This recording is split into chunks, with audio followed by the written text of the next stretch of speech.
Hey, what's up you guys, it's Ruthie and welcome back to my channel. In today's video, we're going to go into chapter 5 of Two Can Keep a Secret by Karen M. McManus.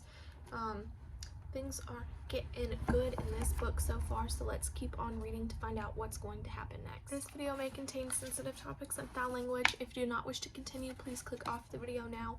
You have been warned. Chapter 5. Malcolm, Sunday, September 8th. You have 4 kinds of sparkling water. Mia reports from the depths of our refrigerator. Not flavors, brands, Pierre, San Pellegrino, LaCroix, and Polar. The last one's a little down market, so I'm guessing it's a nod to your humble roots. What one? I want a Coke, I say without much hope. The Nielsen's housekeeper who does all the grocery shopping isn't a fan of refined sugar. It's a Sunday before school starts and Mia and I are the only ones here. Mom and Peter left for a drive after lunch, and Katrin and her friends are out back to school shopping. I'm afraid that's not an option, Mia says, pulling out 2 bottles of lemon Polar seltzer and handing one to me. This refrigerator contains only clear beverages. At least it's consistent. I set my bottle down on the kitchen island next to a stack of college brochures that have started to arrive for Katrin on a daily basis. Brown, Amherst, Georgetown, Cornell. They seem like a stretch for her GPA, but Peter likes people to aim high. Mia unscrews the cap from her bottle and takes a long swig, making a face. Ew, this tastes like cleaning solution. We could go to your house, you know. Mia shakes her head so violently that her red-tipped dark hair flies in her face. No, thank you. Tensions are high in the Kwan household. My friend, the return of Daisy has everyone shook. I thought Daisy's coming home was temporary. So did we all, Mia says in her narrator voice, and yet she remains. Mia and I are friends, partly because a long time ago Declan and her sister Daisy were. Lacey Kilduff and Daisy Kwan had been best friends since kindergarten, so once Declan and Lacey started dating, I saw almost as much of Daisy as I did of Lacey. Daisy was my first crush, the most beautiful girl I'd ever seen in real life. I could never figure out what Declan saw in Lacey when Daisy was right there. Meanwhile, Mia was in love with both Lacey and Declan. We were a couple of awkward preteens trailing around after our golden siblings and their friends, lapping up whatever scraps of attention they'd throw our way. And then it all imploded. Lacey died, Declan left, suspected and disgraced. Daisy went to Princeton, just like she was supposed to, graduated with honors, and got a great job at a consulting firm in Boston. Then barely a month after she started, she abruptly quit and moved back home with her parents. Nobody knows why, not even Mia. A key jingles in the lock and the loud giggles erupt in the foyer. Katrin comes sweeping into the kitchen with her friends, Brooke and Viv, all 3 of them weighed down by brightly colored shopping bags. Hey, she says. She swings her bags onto the kitchen island, almost knocking over Mia's bottle. Do not go to the Bellevue Mall today. It's a zoo. Everybody's buying their homecoming dresses already. She sighs heavily, like she wasn't doing the exact same thing. We all got a welcome back email from the principal last night, including a link to the new school app that lets you view your schedule and sign up for stuff online. The homecoming ballot was already posted, where theoretically you can vote anyone from our class onto the court. But in reality, everybody knows 4 of the 6 spots are already taken by Katrin, Theo, Brooke, and Kyle. Wasn't planning on it, Mia says dryly. Viv smirks at her. Well, they don't have a hot topic, so leave it alone. Katrin and Brooke giggle, although Brooke looks a little guilty while she does it. There's a lot about my and Katrin lives that don't blend well, and our friends top the list. Brooke's alright, I guess, but Viv's the 3rd wheel and their friend trio, and the insecurity makes her bitchy. Or maybe that's just how she is. Mia leans forward and rests her middle finger on her chin before she could speak. I grab a bouquet of cellophane-wrapped flowers from the island.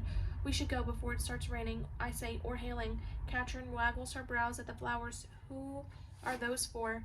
Mr. Browen, I say, and her teasing grin drops. Brooke makes a strangled sound, her eyes filling with tears. Even Viv shuts up. Katrin sighs and leans against the counter. School's not going to be the same without him, she says. Mia hops off her stool. Sucks how people in this town keep getting away with murder, doesn't it? Viv snorts, pushing a strand of red hair behind one ear. A hit and run is an accident. Not in my book, Mia says. The hitting part maybe, not the running. Mr. Browen might still be alive if whoever did it stopped to call for help. Katrin puts an arm around Brooke, who started to cry. Since silently, it's been like all week whenever I'd run into people from school. They're fine one minute and sobbing the next, which does kind of bring back memories of Lacey's death, minus all the news cameras. How are you getting to the cemetery? Katrin asked me. Mom's car, I say. I blocked her in. Just take mine, she says, reaching into her bag for the keys. Fine by me. Katrin has a BMW X6, which is fun to drive. She doesn't offer it up often, but I jump at the chance when she does. I grab the keys and make a hasty exit before she can change her mind. How can you stand living with her? Mia grumbles as we walk out the front door. Then she turns and walks backward, gazing up at the Nielsen's enormous house. Well, I guess the perks aren't bad, are they? I open the X6's door and slide into the car. The car's buttery leather interior. Sometimes I still can't believe this is my life. Could be worse, I say. It's a quick trip to Echo Ridge Cemetery, and Mia spends most of it flipping rapidly through all of Katrin's pre-programmed radio stations. Nope, nope, nope, nope, she keeps muttering right up until we pull through the wrought iron gates. Echo Ridge has one of those historic cemeteries with graves that date back to the 1600s. The trees surrounding it are ancient and so huge that their branches act like a canopy above us. Tall twisting bushes line gravel paths, and the whole space is enclosed within stone walls. The gravestones are all shapes and sizes, tiny stumps barely visible in the grass, tall slabs with names carved across the front and block letters, a few statues of angels or children. Mr. Bowman's grave is in the newer section. We spot it right away. The grass in front is covered with flowers, stuffed animals, and notes. The simple gray stone is carved with his name, the years of his life, and the inscription, "Tell me and I forget, teach me and I may remember, involve me and I learn." I unwrap our bouquet and silently add it to the pile. I thought there'd be something I'd want to say when I got here, but my throat closes as a wave of nausea hits me. Mom and I were still visiting family in New Hampshire when Mr. Bowman died, so we missed his funeral. Part of me was sorry, but another part was relieved. I haven't been to a funeral since I went to Lacey's 5 years ago. She was buried in her homecoming dress, and all her friends wore theirs to her funeral. Splashes of bright colors in the sea of black. It was hot for October, and I remember sweating in my itchy suit beside my father. The stares and whispers about Declan had already started. My brother stood apart from us, still as a statue, while my father pulled out the collar of his shirt like a scrutiny was choking him. My parents lasted about 6 months after Lacey was killed.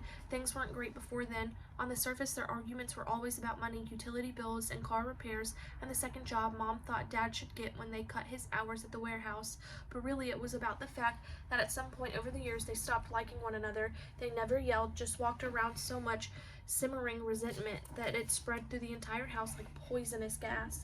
At first I was glad when he left, then when he moved in with a woman half his age and kept forgetting to send support checks, I got angry, but I couldn't show it, because angry had become something people said about Declan in hushed, accusing tones. Mia's wobbly voice brings me back to the present. It sucks that you're gone, Mr. Bowman. Thanks for always being so nice and never comparing me to Daisy, unlike every other teacher in the history of the world. Thanks for making science almost interesting. I hope karma smacks whoever did this in the ass, and they get exactly what they deserve. My eyes sting. I blink and look away, catching an unexpected glimpse of red in the distance. I blink again, then squint. What's that? Mia shades her eyes and follows my gaze. What's what? And it's impossible to tell where we're standing. We start picking our way across the grass through a section of squat colonial area graves carved with winged skulls. Here lieth the body of Miss Samuel White, reads the last one we pass. Mia, momentarily distracted, aims a pretend kick at the stone. She had her own name, asshole, she says. Then we're finally close enough to make out what caught our eye back at Mr. Bowman's grave and stop in our tracks. This time it's not just graffiti. 3 dolls hang from the top of the mausoleum, nooses around their necks. They're all wearing crowns and long glittering dresses drenched in red paint, and just like at the cultural center, red letters drip like blood across the white stone beneath them. I'm back. Pick your queen, Echo Ridge. Happy homecoming. A garish red spattered corsage decorates a grave next to the mausoleum, and my stomach twists when I recognize the section of the cemetery. I stood almost exactly where I'm standing now when Lacey was buried. Mia chokes out a furious gasp, and she makes the same connection and lunges forward like she's about to sweep the bloody-looking corsage off the top of Lacey's grave. I catch her arm before she can. Don't. We shouldn't touch anything. And then my disgust takes a brief back seat to another unwelcome thought. Shit. I have to be the one to report this again. I got lucky last week, sort of. The new girl, Ellery, believed me enough that when we went inside to tell an adult, she didn't mention she found me holding the can. But the whispers started buzzing through the cultural center anyway, and they've been following me around ever since. Twice in 1 week isn't great. Not in the line with the keep your head down till you can get out strategy I've been working on ever since Declan left town. Maybe somebody else has already has, and the police just haven't gotten here yet. Mia says, looking around. It's the middle of the day. People are in and out of here all the time. You'd think we'd have heard, though. Echo Ridge gossip channels are fast and foolproof. Even Mia and I are in the loop now that Katrin has my cell number. Mia bites her lip. We can take off and let somebody else make the call, except we told Katrin we were coming here, didn't we? so that won't work. It'll actually look worse if you didn't say something. Plus, it's just mega creepy. She digs the toe of her Doc Martin into the thick, bright green grass. I mean, do you think this is a warning or something? Like what happened to Lacey is going to happen again?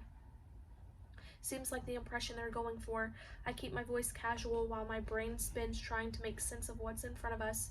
Mia pulls out her phone and starts taking pictures circling the mausoleum so she can capture every angle. She's nearly done when a loud, rustling noise makes us both jump. My heart thuds against my chest until a familiar figure bursts through a pair of bushes near the back of the cemetery. It's Vance Puckett. He lives behind the cemetery and probably cuts through here every day on his way to wherever he goes. I'd say the liquor store, but it's not open on Sunday. Vance starts weaving down the path toward the main entrance. He's only a few feet away when he notices us, flickering a bored glance our way that turns into a startled double take when he sees the mausoleum. He stops so short that he almost falls over. What the hell? Vance Puckett is the only person in Echo Ridge who hasn't had worse post-high school descent than my brother. He used to run a contracting business until he got sued over faulty wiring in a house that burned down in Salisbury. It's been one long stride into at the bottom of a whiskey bottle ever since. There were a rash of petty break-ins in the Nielsen's neighborhood right around the same time that Vance installed a satellite dish on Peter's roof, so everyone assumes he found a new strategy for paying his bills. He's never been caught at anything, though. We've just found this, I say. I don't know why I feel like the need to explain myself to Vance Puckett, but here we are. He shuffles closer, his hands jammed in his pockets of his olive green hunting jacket, and circles the mausoleum, letting out a low whistle when he finishes his examination. He smells faintly of booze, like always. Pretty girls make graves, he says, finally. You know that song? Huh? I ask, but Mia replies, the Smiths. You can't stump her on anything music-related. Vance nods. Fits this town, doesn't it? Echo Ridge keeps losing its homecoming queens, or their sisters. His eyes roam across the three dolls. Somebody got creative. It's not creative, Mia says coldly. It's horrible. Never said it wasn't, Vance sniffs loudly and makes a shooting motion with one hand. Why are you still here? Run along and tell the powers that be. I don't like getting ordered around by Vance Puckett, but I don't want to stay here either. We were just about to. I start toward Katrin's car with Mia at my side, but Vance's sharp "hey" makes us turn. He points toward me with an unsteady finger. You might want to tell that sister of yours to lie low for a change. Doesn't seem like a great year to be homecoming queen, does it? That is the end of chapter 5. I will see you guys in the next video. Bye!